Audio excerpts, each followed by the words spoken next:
Hi guys, සෑහෙන කාලෙකට පස්සේ ඔන්න ඔයාලට අලුත්ම අලුත් වීඩියෝ එකක් අරන් ආවා. ඉතින් මේ තියෙන්නේ ගිය අවුරුද්දේ අපි හන්තානේ ගිය vlog එක. අපි මේ හන්තාන ගමන පටන් ගත්තේ රුහුණ විශ්වවිද්‍යාලයෙන්. ඉතින් අපි මේ විදිහට රුහුණ විශ්වවිද්‍යාලයෙන් පටන් අරන් මග දිගට චුට්ටක් විනෝද වෙලා අපි ගියේ පේරාදෙණිය විශ්වවිද්‍යාලයට.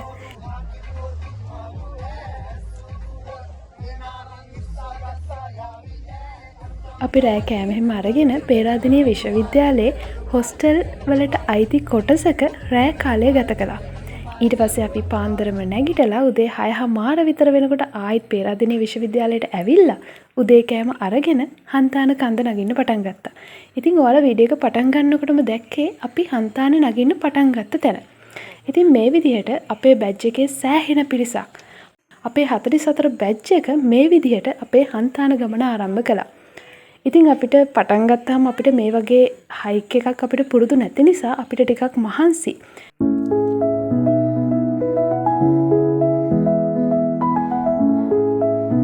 ඉතින් මේ වැස්ස කාලෙක අපි ගිය නිසා කූඩලු ප්‍රශ්නත් අපිට ගොඩක් තිබුණා. ඒ නිසා තමයි මේ වගේ ඇඳුමකට බැහැලා අපි මේ හන්තාන ගමන යන්න පිටත් උනේ. මොකද මම ඇත්තටම කූඩලන්ට බයයි. ඒ නිසා තමයි මේ දන හිස දක්වාම මේස් දෙකකුත් දාගෙන ඉන්නේ.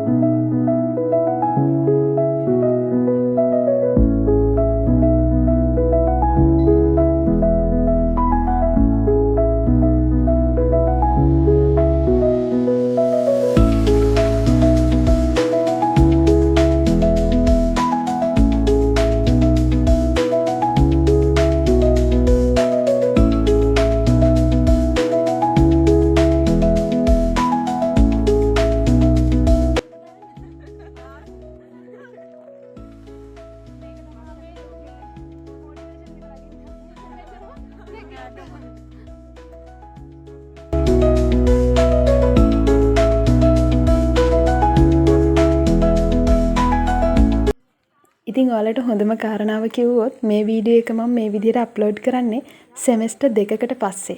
අපි හන්තානේ ගිහිල්ලා එක්සෑම් දෙකක් ඉවර වුණාට පස්සේ තමයි එන්ඩ් එක්සෑම් දෙකක් ඉවර වුණාට පස්සේ තමයි මම මේ වීඩියෝ එක අප්ලෝඩ් කරන්නේ.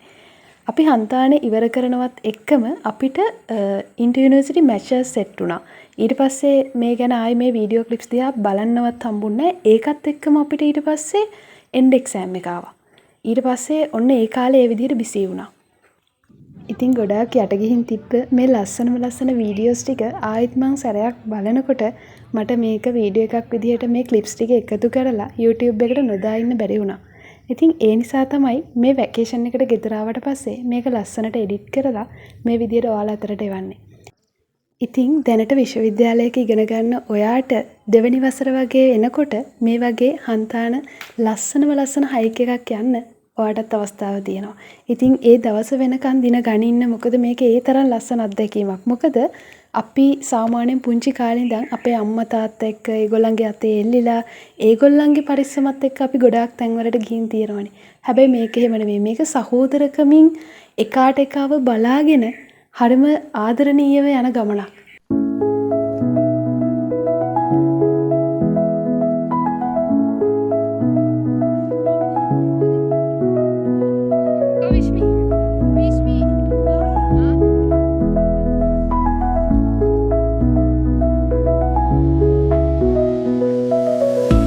අපිට මේ හයික් එක යනකොට දැනෙච්ච ලොකුම දේ තමයි මේ පරිසර පද්ධති. ඒ කියන්නේ දැන් මේ අපි යන්නේ පයින්ස් කැලයක් මැද්දෙන්නේ. ඊට පස්සේ තනිකර ඉලුක් වගේ ලොකු යායක් මැද්දෙන් අපි යනවා. ඊටත් පස්සේ අපිට ලස්සන තේවත්තක් හම්බ වෙනවා. මේ වගේ එක විදිහේ පරිසර පද්ධතිය කියන්නේ පරිසර පද්ධති කියලා මම අදහස් කරන්නේ එක විදිහේ අමුතු තැන් වලින් අපි ගමන් කරනවා. ඉතින් මේකේ තියෙන ලොකුම ලස්සන ඒක.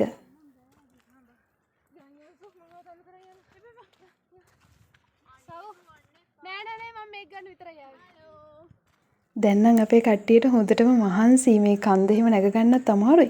හැබැයි හොඳම හරිය එන්නේ තව ඉස්සරහට.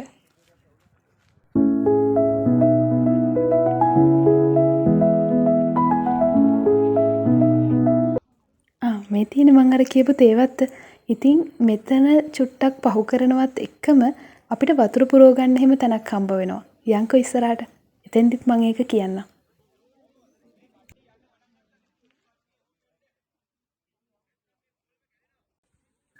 ඉතින් ආයෙත් පාරක් මේව බලනකොට ඇත්තටම හිතට දැනෙන්නේ මාරම ලස්සන හැඟීමක්. මේ ගෙවෙන්නේ අපේ ලස්සන තරුණ කාලේ.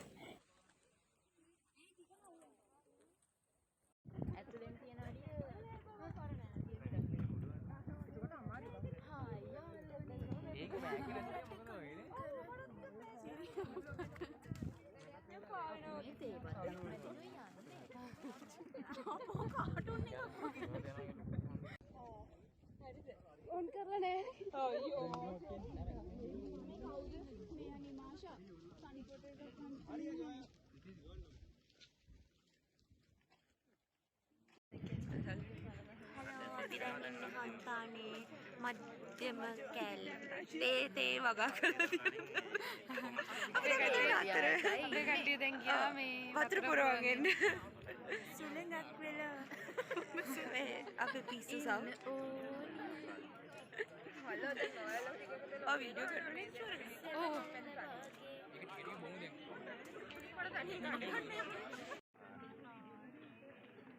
බෑනේ ඔලුව ගන්නකො දෙබර පේන්නේ නෑනේ.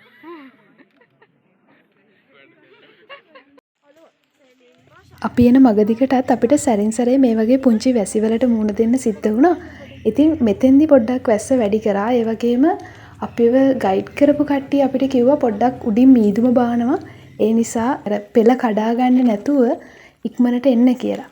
ඉතින් පොඩි වැස්ස ගතියකුත් තියෙන නිසා ඉක්මනට දැන් අපි හන්තාන කඳු මුදුනට ළඟා කරලා තියෙන නිසා පොඩ්ඩක් මීදුම ගතිය එහෙම දැන් ඔන්න ඇවිල්ලා තියෙන්නේ. ඉතින් හිතලා බලන්න අර පල්ලෙහා ඉඳන් මේ උඩට එනකොට ඇඟට දැනෙන සීතල, ඇඟේ වදින මීදුම, මේ දැනෙන මේ හැඟීම අපි කොහොම වචනෙන් විස්තර කරන්නද? ඉතින් ඒක විඳලම බලන්න ඕන අත්දැකීමක්.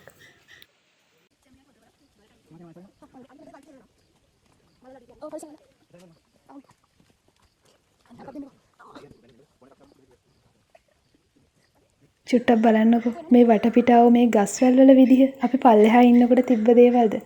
මාරම ගති ළමයි, මාරම ලස්සනයි.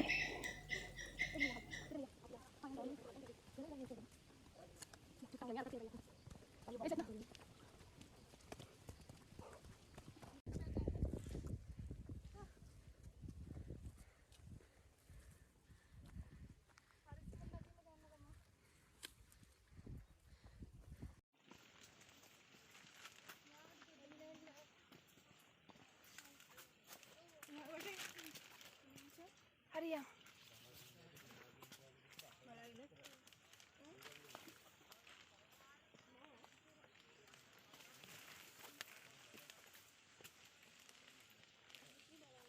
මේ ටික බලාගෙන ලිස්සනවා.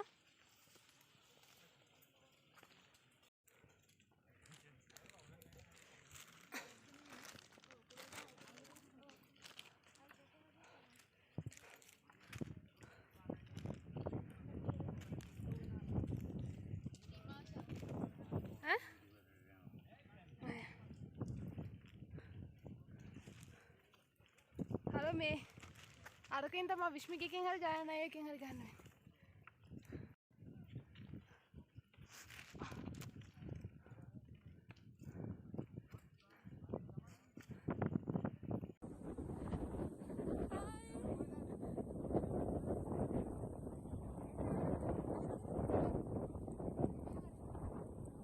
සීතලත් එක්ක පුංචි වැස්සත් එක්ක ඔන්න අපි බලාපොරොත්තු වෙන ලස්සන තැන්වලට අපි ටිකෙන් ටික ළඟා වෙනවා. ඉතින් අපිට මං හිතන්නේ අපිට සම්පූර්ණ හයික් එක ඉවර කරන්න බැරි වුණා මේ තියෙන වැස්ස තත්ත්වෙත් එක්ක. මොකද අපිට තව චුට්ටක් යනකොට ඕගොල්ලන්ට පෙනෙයි අපිට එහා පැත්තේ ඉන්න කෙනාව පේන්නේ නැති මට්ටමට මීදුම ඇවිල්ලා තියෙනවා.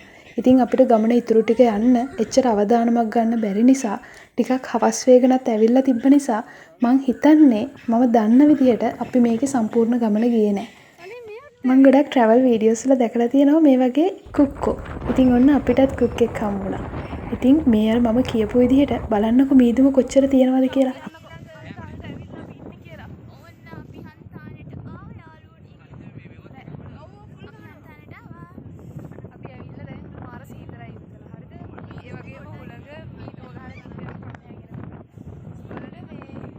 අපිට පේන්නේ නැති මට්ටමට දැන් මීදුම බාලා තියෙන්නේ.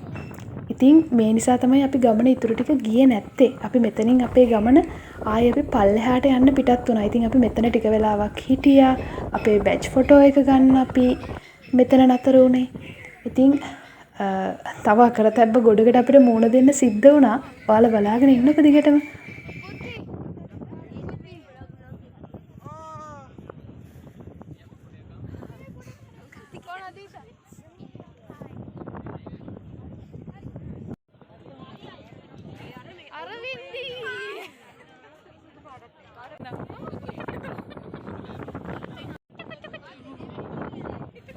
මේ සීතල ඇත්තටම දරාගන්න අමාරු සීතලක්. ඉතින් මේක දරාගන්න අමාරු වෙච්ච ළමයි හිටියා. මොකද මූණවල් රතු වෙලා මූණවල් ඉදිමිලා ඔයාලා කියන්නේ අපි සිද්ධාලේප කෑවේ නැති ටික විතරයි මේ සීතල දරාගන්න බැරුව. මීටත් වඩා පල්ලෙහාට බහිනකොට තමයි අපිට ඒ දේ ලොකුවටම සිද්ධ වෙන්නේ. ඉතින් අපි 44 බැච් එක. ඉතින් අපි දැන් යන්නේ අපේ බැච් ෆොටෝ එක ගන්න.